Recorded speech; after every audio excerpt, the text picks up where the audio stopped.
El portal musicasturiana.com publicará a comienzos del año que viene Sienti. Es su primer directorio de la industria musical asturiana.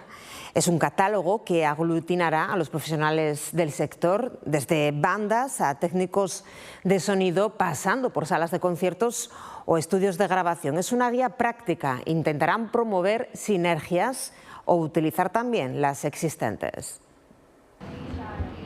Con el objetivo de impulsar la escena musical asturiana nace el proyecto Sienti, una publicación con edición física y digital que recopilará en un directorio a los diferentes profesionales de la industria, una industria en la que, según los promotores de este proyecto, falta cohesión. Hay actividad, hay sales, hay grupos, hay programadores, pero parece también que falta un poco de interrelación y falta músculo. La guía pretende precisamente conectar a todos los agentes del sector, tender puentes y generar oportunidades de negocio. Cuando un ayuntamiento, una comisión de fiestas programa, que vea a los artistas que puede contratar, que vea a quién puede contratar el equipo de sonido. Mismamente para los propios artistas, cuando a mí muchas veces me preguntan, oye, ¿con quién puedo grabar un videoclip? La publicación también aspira a poner en valor el potencial de la escena musical asturiana y a favorecer la retención del talento. Yo creo que puede servir y esa de autoestima para la propia escena, para autorreconocernos, para decir, hostia, mira todo lo que hay en Asturias. A partir de ahí pues puede tomarse conciencia de lo que hay y puede avanzarse y construir. Y eso, y para gente que igual está pensando afuera, pues dice, oye, mira,